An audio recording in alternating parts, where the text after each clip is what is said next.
शास्त्रीय अकाल जी, थोड़ा की हाल है जी? आया नू यानी मैंने पंजाबी में आपको शास्त्रीय अकाल नमस्कार किया। थोड़ा की हाल है, मैंने कहा आपका क्या हाल है, और मैंने कहा जी आयू यानी आपका स्वागत है, क्योंकि मैं आज पंजाबी पढ़ाने जा रहा हूँ। पंजाब के लाल मिल्खा सिंह के बारे में इस संडे आप जानेंगे, तो इसलिए मैंने सोचा पंजाबी में बात करें। तो चलिए सीधे चलते हैं हम।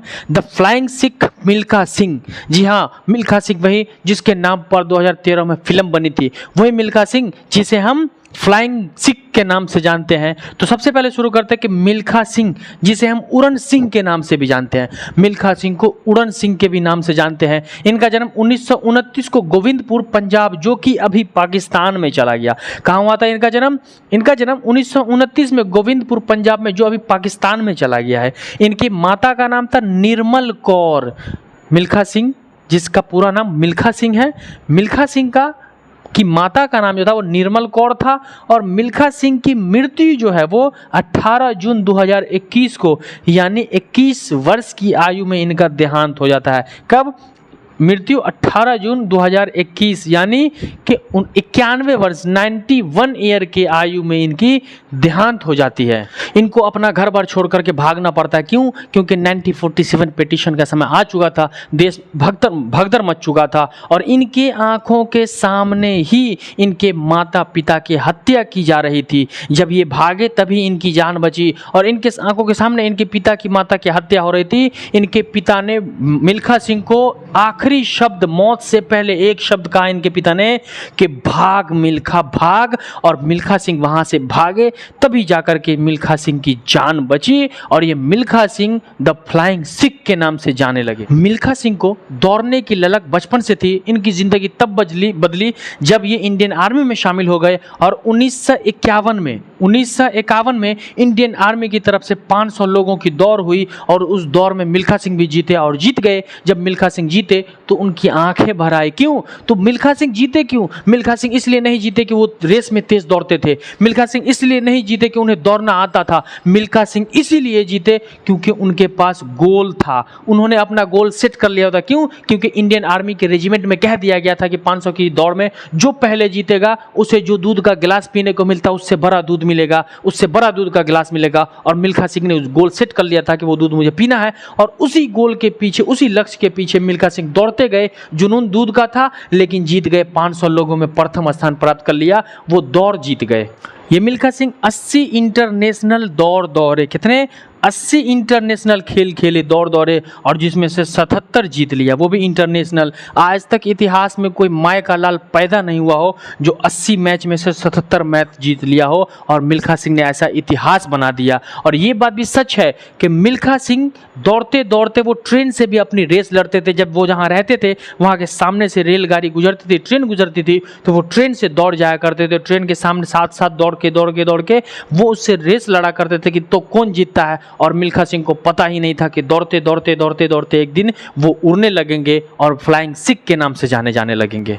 और ये बार बार क्यों जीत रहे थे? क्योंकि आर्मी में, जब इंडियन आर्मी में ही थे, तो हवलदार गुरुदेव सिंह जो थे इनके मार्गदर्शक बन गए। देखे कि मिल्खा के अंदर वो टैलेंट है, तो हवलदार गुरुदेव सिंह जो थे वो इनके मार्गदर्शक बन गए। और जब ये इनके मार्गदर्शक बने तो फिर मिल्खा सिंह 1956 में मेलबर्न ओलंपिक जीत गए। 1956 में मेलबर्न ओलंपिक जीते। 1958 में एशियन गेम 200 से 400 मीटर का जो था वो उसमें गोल्ड मेडल हासिल किया। You can think about the gold medal. उसके बाद 1958 में कॉमनवेल्थ गेम में गोल्ड मेडल हासिल किया। इतनी गोल्ड मेडल हासिल करने वाला ये पहला भारतीय विजेता था। 56 में, 58 में, मतलब 51 में मेडल पे मेडल जीतते जा रहे थे ये। और ये दूसरी बार क्यों जीते? दूसरी बार जीते क्योंकि इनको इंडिया की जैकेट पहननी थी, इंडिया का जैकेट पहचान बनानी थी अपनी। इसी चक्कर में, इंडिया की जैकेट पहनने के चक्कर में इनने कई जगह बेइज्जती खाई, इनकी कई जगह बेइज्जती हुई, कई लोगों ने मारा पीटा, यहाँ तक के पाँव में घाव भी हो गया। लेकिन लोगों ने कहा कि तुमसे नहीं होगा, लेकिन मिल्खा सिंह ने कहा कि हम दौड़ेंगे, और दौड़े तो दूसरी बार मैच जीते और लगातार जीतते रह गए। इसलिए कहा था गोल सेट करना चाहिए। बिल गेट ने कहा कि मैं बहुत कम चीज़ों पर फोकस करता हूं लेकिन पूरा फोकस करता हूं, इसलिए हमें कम चीज़ों पर फोकस करनी चाहिए और पूरा फोकस करना चाहिए। गोल को जब तक अचीव न कर ले हमें उन कामों को छोड़ना ही नहीं चाहिए। वही मिल्खा सिंह एक बार ऑस्ट्रेलिया में रेस में जाते हैं। ऑस्ट्रेलिया में जाने के बाद वहां पहली बार वो विदेश रेस में जाते हैं और वहाँ ऑस्ट्रेलिया में उनके साथ होता है क्या, वहाँ देख के गोरी गोरी मैमों को, सुंदर लड़कियों को देख करके डिस्ट्रैक्ट हो जाते हैं। वहाँ एक पार्टी होता है, सारे खिलाड़ी जाते हैं, ये भी उस पार्टी में चले जाता है, दारू वारू पी के पार्टी में खूब मस्ती। और 2013 की एक मिल्खा सिंह फिल्म आपने देखा होगा, वुल वुल वुल वुल वॉन्डर, वुल वुल वुल वुल वॉन्डर करके गाना है, रात भर डांस करते हैं उसमें और उसके बाद थक हार के सुबह सो जाते हैं और वो रेस लड़ते हैं तो उस रेस में हार जाते हैं। उन्हें पता चल जाता है, उनके कोच बहुत डांटते हैं कि तुमने ये क्या किया, लेकिन वो अपने डिस्ट्रैक्शन को समझ जाता है कि प्रॉब्लम क्या था, मैंने दारू पी लिया, उस नशे में गोरी गोरी मैमों लड़कियों के चक्कर में बर्बाद हो गया। फिर सुबह जब जागते हैं वो स्विमिंग पूल में नहाते रहते हैं तो अपने भारतीय एक देवी जी एकदम सुंदर परी आती है और वो उनके करीब जाना चाहती है। तो मिल्खा सिंह कहते हैं कि देवी जी आपकी गलती नहीं है, गलती तो मेरी है कि मैं डिस्ट्रैक्ट हो जाता हूँ, सो सॉरी मुझे माफ़ करना, अब की बार मिल्खा डिस्ट्रैक्ट होने वाला नहीं है। और मिल्खा सिंह अपने आप को बचा लेता है। उसी समय में उसके जो कोच होते हैं वो 45.9 का एक पेपर में लिख करके देते हैं कि मिल्खा अब तुझे करना होगा, और 45 पॉइंट मिल्खा अपने आप को मारता है चाट और कहता है कि अब मिल्खा करेगा। और 45.9 का गोल मिल्खा सिंह को उसके कोच देते हैं कि उस पर करना होगा और मिल्खा सिंह इस गोल को पूरा करते हैं। दौड़ जाते हैं, पूरे रेगिस्तान में दौड़ाया जाता है, मिल्खा गिर जाते हैं, मुंह से खून निकलता है। उसके कोच कहता है गिव मी माई 45.9 गोल पेपर, मुझे मेरा पेपर लौटा दो अगर तुम नहीं कर सकते। लेकिन फिर भी मिल्खा सिंह उठते हैं और मिल्खा जागता है, क्योंकि कहा गया था कि मिल्खा भाग तू है आग, मिल्खा भाग, गाना सुने होंगे आप। तो इसमें मिल्खा सिंह क्या करता है, अपने लक्ष्य को प्राप्ति कर लेता है पूर्ण रूप से और वो 45.9 का गोल पूरा करता है वो। और 1960 में, इसके बाद 1960 में मिल्खा सिंह को 1960 में यानी पाकिस्तान से 400 मीटर की दौड़ का न्योता आता है। लड़ना किससे होता है, अब्दुल खलीक, जो कि एशिया के सबसे बड़े धावक होते हैं। लेकिन मिल्खा सिंह को जब पता चलता है कि पाकिस्तान में दौड़ना है तो मिल्खा सिंह मना कर देते कि नहीं, मुझे पाकिस्तान में नहीं लड़ना। क्यों? क्योंकि याद था उन्हें कि मेरे माता पिता को हत्या करने वाला वही लोग था। हिंदुस्तान पाकिस्तान की लड़ाई के बीच में हमारे माता पिता मारे गए थे।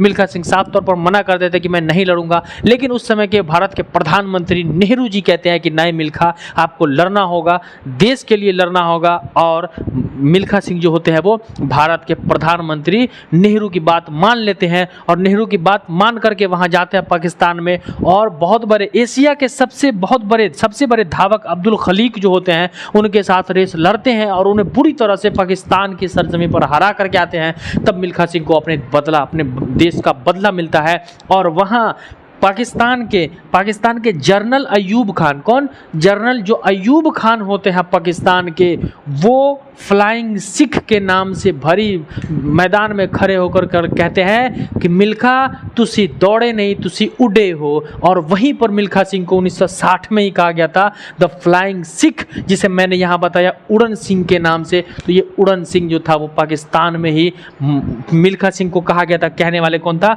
जनरल अयूब खान, जो कि पाकिस्तान के थे। इसीलिए हमें जीवन में अपना गोल सेट करना है। गोल जो है वो अपने लक्ष्य को पूरा करने के लिए सोचना चाहिए लोगों को। तब 1960 से लेकर के 64 तक मिल्खा सिंह जीतते रहे। और वही पाकिस्तान में किसको, अब्दुल खलीक को हराने के बाद जब मिल्खा सिंह आए थे तो अपनी गर्लफ्रेंड से मिले और कहा कि देखियो वीरो, एक दिन अपने नाम यानी तेरे मिल्खा सिंह के नाम की भी देश में छुट्टी होगी। ये होता है वादा।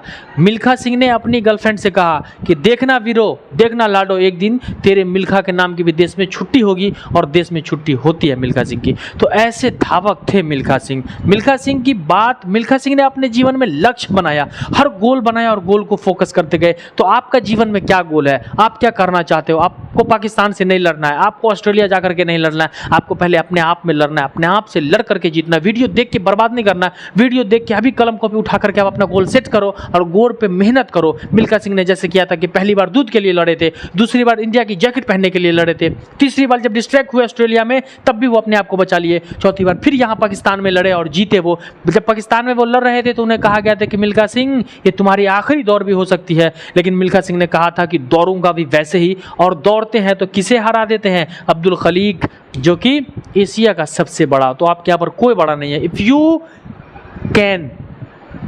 Can then everything is easy. Goal, तो आपको भी अपना गोल सेट करना है।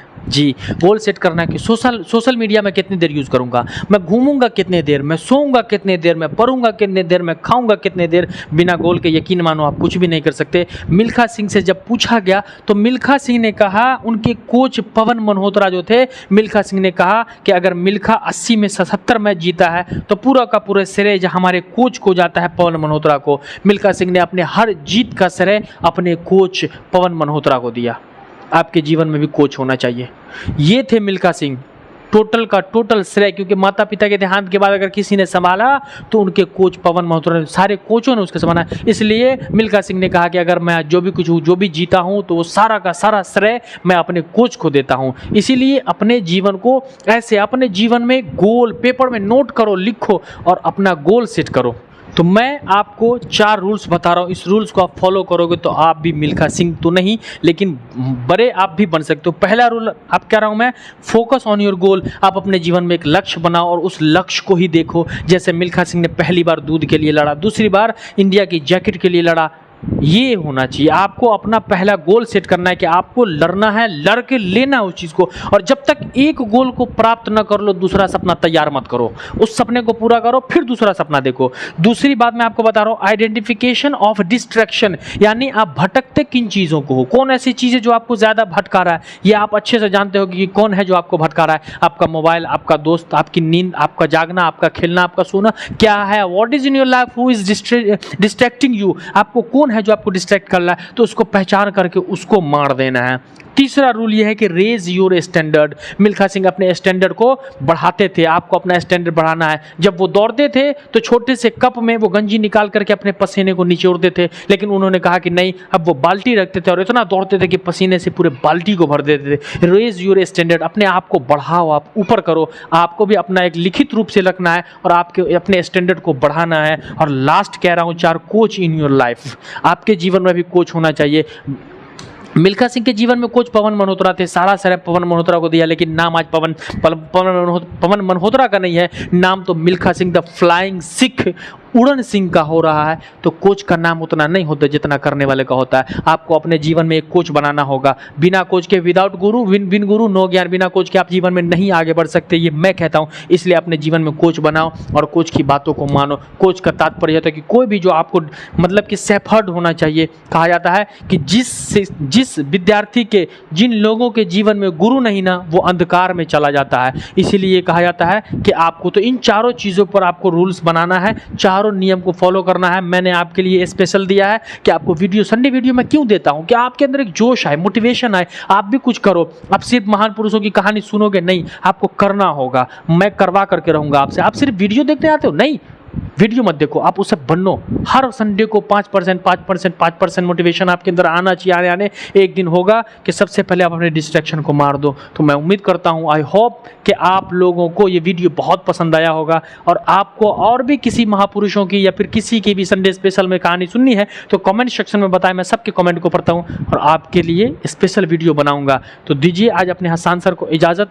अगर आप, और मैं एक बार और बता दूं कि आप नए हो चैनल पर तो चैनल को सब्सक्राइब कर लो, फैलाओ, अपने दोस्तों को शेयर करो, ज़्यादा से ज़्यादा शेयर करो ताकि हमें भी सब्सक्राइबर मिले और आपके दोस्तों को मोटिवेशन मिले। आप हमें सब्सक्राइब करो, मैं आपको मोटिवेट करूंगा, मैं आपको पढ़ाऊंगा। तो ठीक है, मिलते हैं फिर। शास्त्रीय काल। दीजिए अपने हसन सर को इजाज़त। मिलते हैं अगले संडे क्लास में। तब तक के लिए जय हिंद, वंदे मातरम।